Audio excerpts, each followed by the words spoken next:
This is a VR game that allows you to prank your friends in VR. The person who is being pranked is the one that wears the VR headset, and the non-VR player sometimes uses one of the touch controllers so that they can participate in the game that the VR player is virtually in. So that the non-VR player knows how far the VR player is in the prank, it's best to cast gameplay to the Oculus app on your mobile phone. Or alternatively, you can link your Oculus account with the Penn and Teller VR website, and it will tell you in writing what to do and when. There is no live video feed of the Oculus Quest here though, but the timing with the writing is spot on. One of the first pranks revolves around a very famous magic trick, which involves catching a bullet in your mouth. The VR player is inside Teller's mouth, and it's quite surreal, especially with Teller's tongue moving every now and then. The non-VR player holds a gun and must shoot the VR player a few times. The VR player must grab the bullet with their teeth as it comes towards them, and if successful, Teller's teeth will shatter, which is a nice little detail in an odd sort of way. After a few attempts at bullet catching, the non-VR player receives a shotgun, and this is where the prank takes place. When the shotgun fires, the non-VR player makes them jump. It's quite an elaborate setup for a jump scare, which many will have likely done to others in VR before. A rock paper scissors game starts off with both a VR player and non-VR player playing a real game of rock paper scissors, but after a few games, control over what the non-VR player chooses is taken away, and is replaced with a winning gesture 100% of the time. The prank here is that the VR player will continue playing as normal and will likely get frustrated with all their losses. A telekinesis trick now. The VR player must place the touch controller down and then must move it through a series of rings using their mind. It doesn't control very precisely, but this is done to make it seem like the VR player really is struggling to use their new superpower. The prank here is that when the VR player is levitating the virtual controller, the non-VR player replaces the real controller with something else. So when the virtual controller lands back where the real controller was, and the VR player reaches out for it again, they grab something else instead. Something disgusting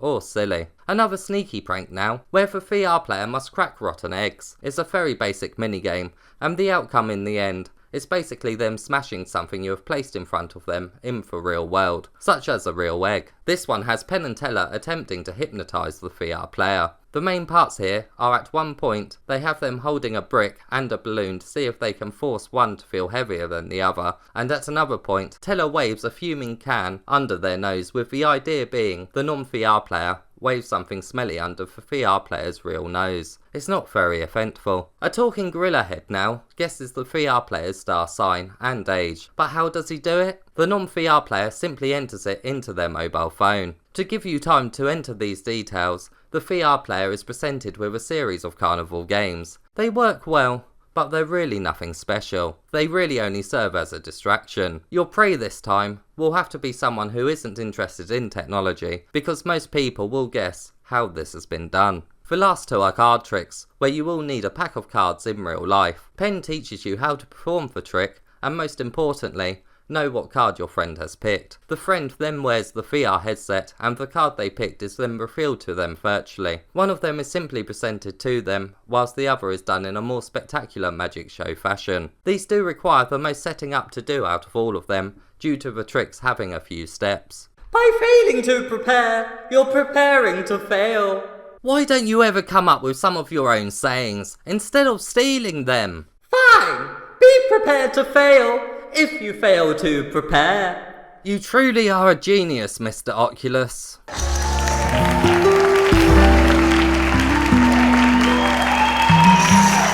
There is also some single player minigames and experiences here too. First is a Houdini escape trick, where you're locked inside a tank with rising water. Penn and Teller present the trick right in front of you on stage, and it's quite cool to actually be there. Your job is to find the right keys that fit the locks. It's pretty intense as the water rises, and the fact that your hearing is muffled when you're underwater only makes the situation feel more realistic. It does have two endings, but it's not that hard to complete, even if you do decide to play along with Penn's instructions and tie both your hands together with the touch controller's wrist straps. A fear prank now, where spiders surround the player. It begins with a relaxing voice telling you to be calm and not to worry about spiders, so your prey is obviously going to expect them. They appear in different sizes and drop down from webs all around you with their legs wriggling. Even if you look down you're not safe, as some crawl along the floor. There really is no escape from them here. You can fight back with a newspaper, but if you don't hit them hard enough, they won't die and will swing back towards you on their physics-based webs. If you don't like spiders like me, it's pretty intense and quite hard to get through. This is another fear prank, but this time involving heights. You're a window cleaner and must clean a series of windows as you get raised higher and higher above the ground. You must move your wiper quite slowly to make a decent bit of the water disappear. The depth inside each room is amazing, although when the water is removed, it doesn't appear as if there is any glass. You just can't see any slight reflection at all. It does detract from the realism. As well as your wiper, you have a torch. With this, you must find a certain object in each room before you can move up to the next one. The rooms do contain horror elements, but they're just not that scary at all. The biggest thrill comes at the end, which I won't ruin, but you can probably guess what happens. A cups and balls experience makes an appearance here too. I say experience because you don't actively take part in this one. You simply watch. Penn and Teller are on stage and perform their plastic cups and balls trick. It's pretty cool to see in VR, but considering these are computer characters, the magic of viewing quick reflexes is lost here. It's over pretty quickly, and unless you want to learn the routine, I doubt many would return to it. Another experience now, where you simply stand and watch Penn read a book on an iPad. Even if you do decide to read all of it, just know that you don't have control over when Penn turns a page. So depending on how quickly your reading skills are, you could potentially be waiting for a few seconds for the next page, or you may not even have enough time to finish the page. Sure, this experience is a funny little joke, but surely it would have been better to spend time on making another actual minigame that most players would like to see through to the end. All of these pranks can be played in any order you want, thanks to the inclusion of the playlist system. Once you have picked your favourite ones, it then returns you back to the main menu and displays the option to start the show, so that you can pass the headset over to one of your unsuspecting friends. But what if you're like me and don't have any friends? I thought I was your friend. Well, I would say more of an acquaintance. Charming.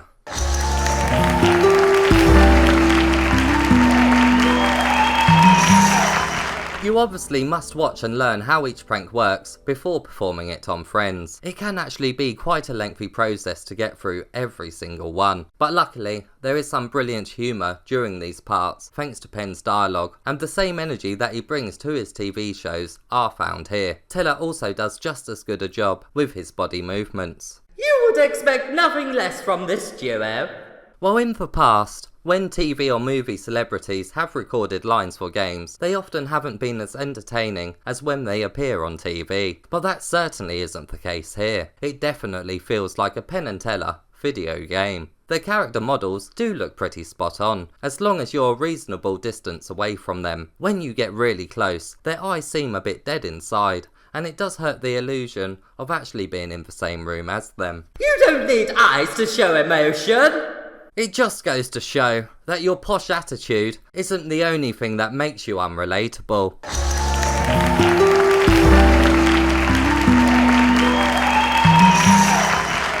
The real issue here is that only after one or two pranks, the person you're pranking is obviously going to realise something is up and will start to expect a surprise each time. Each prank is quite varied though, so even when they become in on the joke, there is still a bit of fun for them to be had when trying to spot when the prank starts, especially when you mix them into shows that don't all contain pranks. The price of the game isn't too bad for the amount of activities here, but when you take into consideration how simple many of them are and how many are actually worth doing over and over again, you start to wish it was more of a case of quality over quantity. Overall, it's not a great game, but if you're a massive Penn and Teller fan, you will get a little bit of enjoyment from seeing them in a virtual world, and will enjoy the same energy and humour they bring here. But as a whole, it's not really a show worth seeing. I've never been so disgusted in my entire life.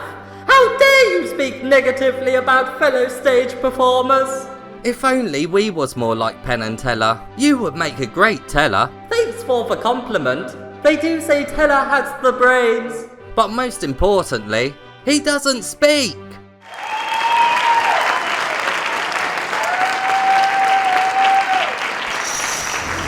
Mr Oculus.